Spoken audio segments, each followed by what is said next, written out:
Hello, my name is Mr. Chipman, and I teach biology and AP biology at Murray High School in Murray, Kentucky. But this is AP Environmental Science Unit 5, Land and Water Use, 5.16 Aquaculture.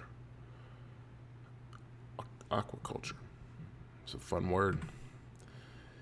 Aquaculture is the culture of aqua. That's not what it is.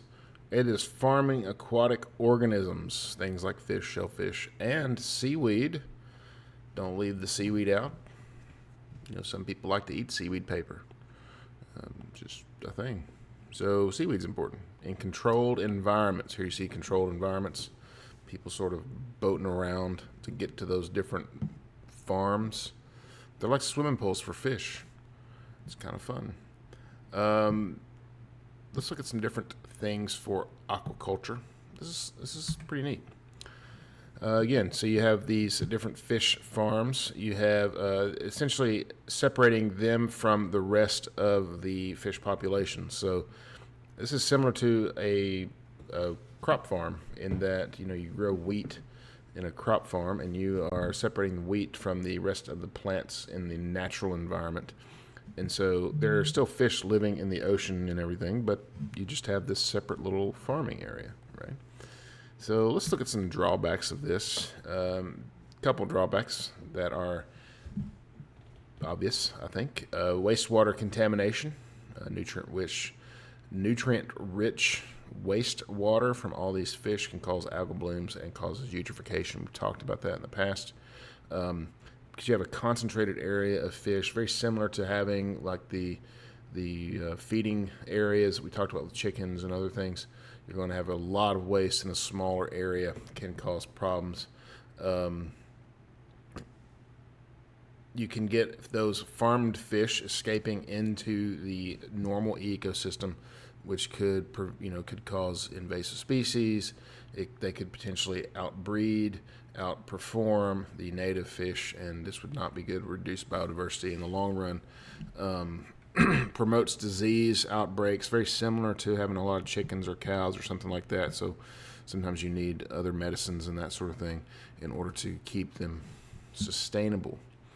One of the benefits of aquaculture, and this was the one that I found the most interesting, convincing even, provides a consistent protein source, especially in developing countries. But what's interesting is it actually is a better protein source as far as sustainability and overall production than some of the ones that we think of, like chicken, which is pretty good too, pigs and cows being the worst of those. Because fish are lower on the food chain, they have a higher energy retention and able to feed a lot more for a lot less. So I think fish is a good solution, reducing overfishing in natural environments, economically profitable, scalable, a lot of good things going on here with aquaculture. Norwegian and Chile aquaculture are great examples of these, completely different parts of the globe, but similar ideas. These are major global suppliers. The problem is that they face some of the issues that we talked about. Disease and escaped fish can cause issues.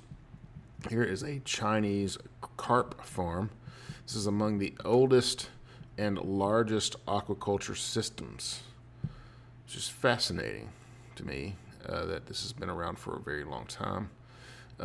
This actually might be a picture of, I may have this wrong.